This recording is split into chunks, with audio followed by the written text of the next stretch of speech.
Welcome once again to the Sales Pipeline. Catch your board and ride along with our Master Blaster, Matt Hines. Hey, Matt. How we doing, Paul? I'm good. Well, we were struggling to get our next guest on the line here, but we finally did here. You know, I think it's one of the challenges, but one of the blessings of having such amazing guests on this show that sometimes they are so busy, so in demand that if it takes an extra couple minutes to get them on, I'm not worried about that. And I believe if my social media tentacles are correct, we've got our guest today calling in from out of the country internationally. So appreciate her taking the time to do it. We'll get to Jill Rowley here in a second, but thanks very much, everyone, for joining Sales Pipeline Radio. We are 2 days away from the unofficial start of summer, Memorial Day weekend. It is almost the end of May. We are now 5 months through the year. If you are selling on a quarterly basis, you've got one more month to go until the end of Q2. It just seems like this stuff is flying by. Crazy times. I know if you're in sales and if you're like me trying to close stuff by the end of the year, end of the month, having a 3-day weekend is great, except for it's right before the end of the month. So blessing and a curse not to have those selling days. And our guest today is someone who is very familiar with the grind at the end of the month and the end of the quarter. And, most of the time was well ahead of the game in most of those months and quarters. So Jill Rowley, the queen of social selling, with us today. Jill, thanks for joining us. I'm happy to be here, Matt Hines. How are you? I am great. I feel like every time I see you on the Facebook or on Instagram or somewhere else, you are in someone else's office, you are on a stage somewhere, you are all over the world, literally all over the world, evangelizing modern selling and social selling. So really appreciate you being here today. Where are you today? Yeah, so today I'm in Toronto. I got here on Monday, and I'm spending the whole week in Toronto visiting a bunch of startup companies, and then also meeting with a future advocate. I don't call them prospects. Nobody wants to be a prospect in your database. And so I'm actually calling in from their office now. We just took a quick break in our session, and I'm calling in from their office in Toronto. That's awesome. Well, if you're in B2B marketing or sales and you don't know Jill Rowley, I don't know where the hell you've been for a while. You can check her out at jillrowley.com, Rowley. Jill has spent the last several years, walking the walk, not just talking the talk. She's a top sales rep for Eloqua, for Oracle, spent time at Salesforce.com, and she now spends her time evangelizing modern B2B sales, social selling. And Jill, I think you've been out, has it been a year or 2 years since you left Oracle, and just seems like you've been on a whirlwind since then. What are some of the things that you're seeing in the market? What are some of the things that you're spending the most time evangelizing and talking about to B2B sales teams? Yeah, so it's a great question. Yeah, I've been on my own for a little over 2 years now, and while I was at Oracle, I wasn't actually carrying a quota at Oracle. After 52 quarters of carrying a quota at Salesforce and Eloqua, I was ready to make a change. And when Eloqua was acquired by Oracle, they brought me in to design and deploy and drive adoption of a global social selling program. And so part of that, I really put it into 3 buckets. Like, I was going around evangelizing and selling internally the why do social selling. I was educating people at all levels, executive levels, individual quota-carrying sales rep levels, marketing levels, the what is social selling, and then designing a curriculum, a training curriculum on teaching them how to do social selling. So a lot of social is just an incremental channel in the sales professional's communication vehicle. The phone's not dead, email's not going away. Social is incremental, but increasingly becoming more important because the buyer is spending more time in digital and social. So I'm really talking about sales transformation and go really deep on social selling. And it's refreshing to hear you say that, some of the traditional channels are not in fact dead. I think, I've gotten used to people that say certain things or certain initiatives, certain channels are dead, usually are trying to sell you something on whatever the new alternative is. But to hear you say that social selling is an extension of what we're doing, I think really speaks to what I'm hearing more from the marketplace these days as social selling seems to mature. That there's a lot of organizations and industries that still need to drink the Kool-Aid, so to speak, about social selling, but really social selling is just a refined and advanced, an updated way of selling. And, I think you're a great, I don't know if you remember this, you're a great example of this from way back when. I remember, when we didn't really know each other that well.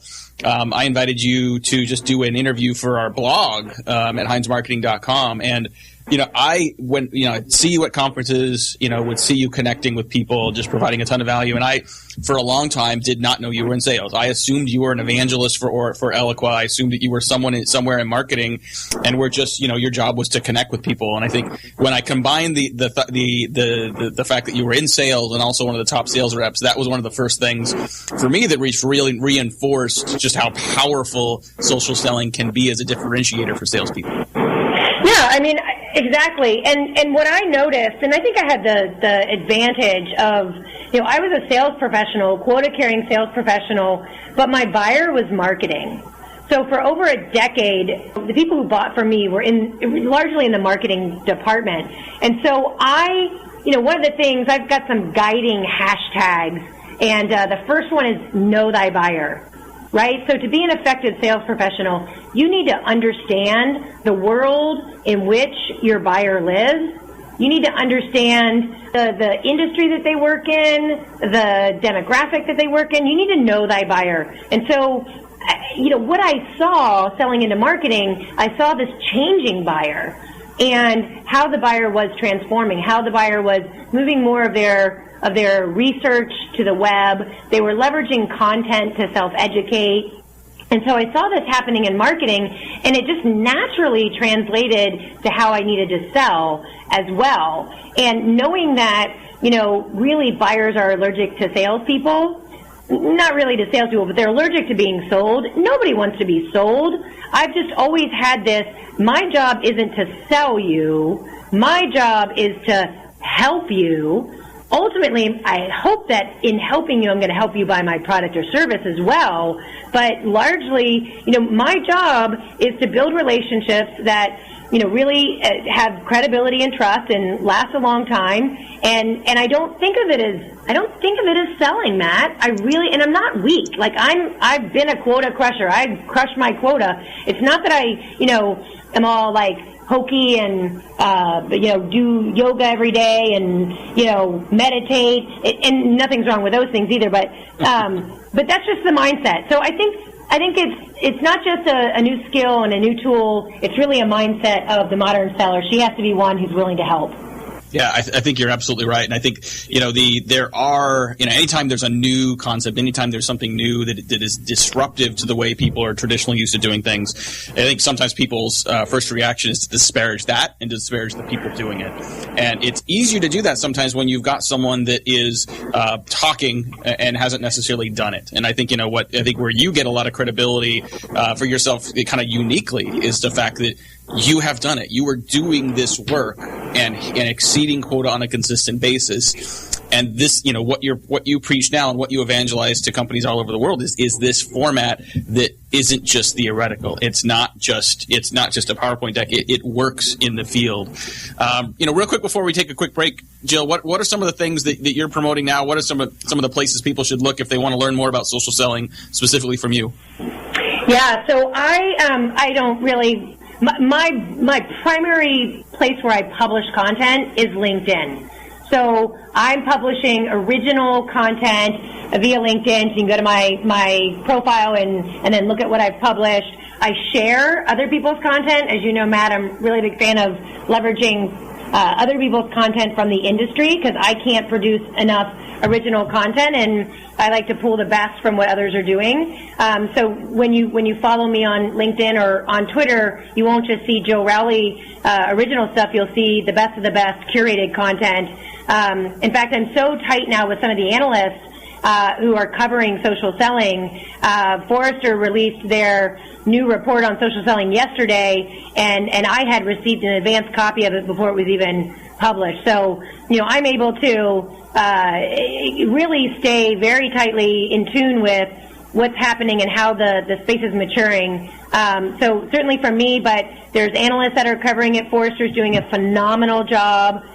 Sales for Life is a company I work with in Toronto. I'm meeting with them while I'm here, and they do a lot of the training and enablement around giving salespeople the skills and the coaching that they need to be successful. Those are, and then from a content perspective, I'm a big fan of Trapit's blog.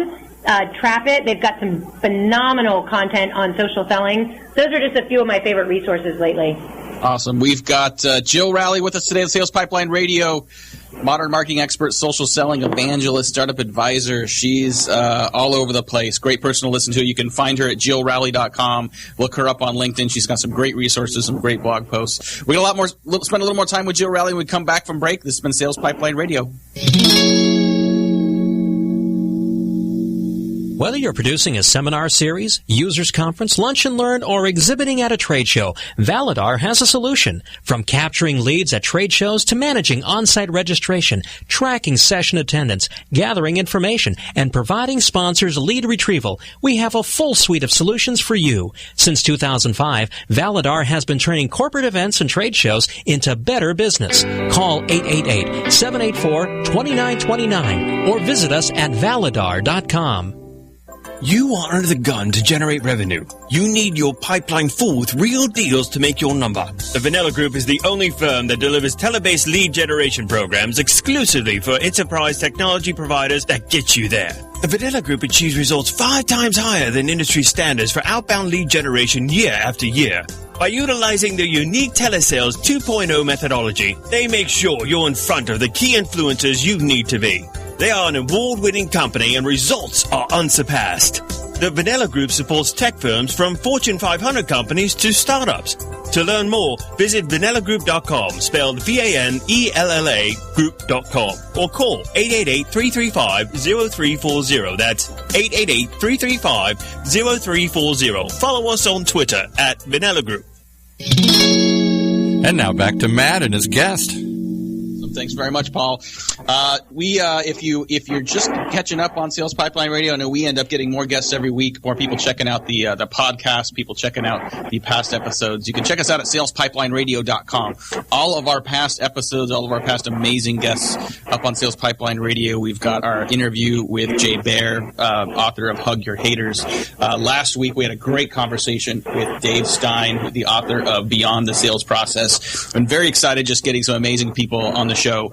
And moving forward, as we get past Memorial Day weekend into June, into the summer months, excited next week to feature Sanjay Puri. Sanjay is the managing director of 9 Mile Labs. 9 Mile is a Seattle-based incubator that specifically focuses on B2B companies. I love what they're doing. I love the focus. They've done a lot of great work on companies that are in the sales and marketing space. Coming up in future weeks, we've got Arden Cleese. You're going to love her story. She's written a book called, I don't have it in front of me now. I should remember this. It's something about your boss, spinach in your boss's teeth. Arden is an expert on business etiquette, and she's done a ton of work helping salespeople, and especially inside salespeople, improve their etiquette on the phone, in email, in every channel.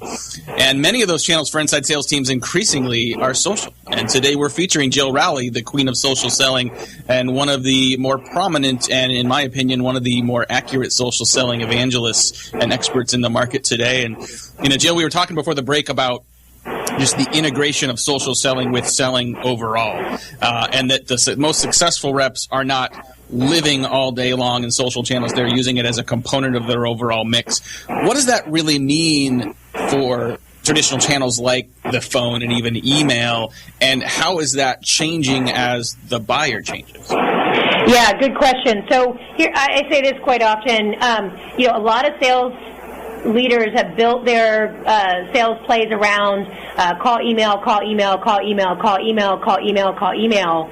And buyers are going ignore, delete, ignore, delete, ignore, delete, ignore, delete, ignore, delete, ignore, delete. However, you do hear buyers talk about when they receive something that is very specific to that individual, that company, that industry, that talks about an insight that they didn't already know or something that is of value to them, that's when they respond to those channels. And so to learn more about your buyer so that you can provide that insight and know more about them and be more relevant, social is the channel really to do research. You can do research to be relevant, to build relationships, that ultimately drive revenue. And you know, what I try to do in social, in particular the more senior level people that you sell to, they're more usually, they may not be active as much in social media, but certainly they may have contributed or been quoted in an article. They may have been interviewed for a blog. They may have had a video of them when they were speaking at a conference. I consume that content, and then I leverage their language. For example, I'm working with Brocade, and Christine Heckart, the CMO, I listened to some of her content, and one of the things that she talks about is thinking big, starting small, and moving fast. And so when my email to Christine, yes, it's an email, it didn't have to be a tweet or a LinkedIn message, it said, Christine, I welcome the opportunity to help Brocade think big, start small, and move fast with social selling. So it's all about using these digital channels and these social networks to do research so that you can be more relevant when you do make the phone call, when you do have the face-to-face meeting, when you do send an email. You can't ignore social, period. If your buyers are in social, you need to be in social. Well, I think that advice applies to every channel, right? I mean, if your buyers are there, it's somewhere you need to be. If your buyers aren't there, maybe it's not going to be as high a priority. And so, I occasionally get questions from people, whether it's marketers or sales reps, that say, well, what should we be doing on Snapchat? What should we be doing on, enter the new flavor of the month, whatever? And I would imagine, Jill, that your feedback on that is not, well, Snapchat's everywhere, you need to use it, but it's back to your, one of your hashtags, know thy buyer. Yeah, and it's are your buyers there? And do they want to hear from you there? But the other ring around the planet is not just your direct buyers, but the people who influence your buyers. So maybe your buyers aren't actually on Twitter, but the people, the smarty pants people in the industry who are on top of the trends, who know the themes, who are respected and known by your buyers, they're on Twitter. Then that's a great channel for you to learn from those experts, to engage with those experts, to build your social influence and capital with those experts. So yes, be where your buyers are, but also be where the people are. Be where the people who influence your buyers are. Yeah, absolutely. It's a really good point. And I think, when you know thy buyer, it goes beyond just the people who you're working with on a daily basis. There may be others in the organization that are influencers that you may not get to talk to, that may be sort of silent partners in the sale, that may be those that introduce the idea of the need for a particular outcome or need for a particular solution. They may hear from you from other formats as well. How does this advice change, or how is it a little different? I know you've been spending a lot of time working with a lot of startups. You're an advisor to a number of companies really all over the country and all over North America, doing some interesting things in B2B. How does this advice change if you're an early stage company that does not have an Oracle-sized sales force? Is the approach different? Is the way you would prioritize social selling and social selling integration different for those earlier stage companies versus the big ones? Well, the approach is not nearly as programmatic, right? So one of the things that Forrester actually found in their report that they just launched was that, in particular, the larger companies, they need to look at social selling more from the business initiative level and understand that there's proper planning that's involved. You've got to have executive buy-in. You have to have, capital and resource investments. You have to embed social into your current systems, methodologies, processes.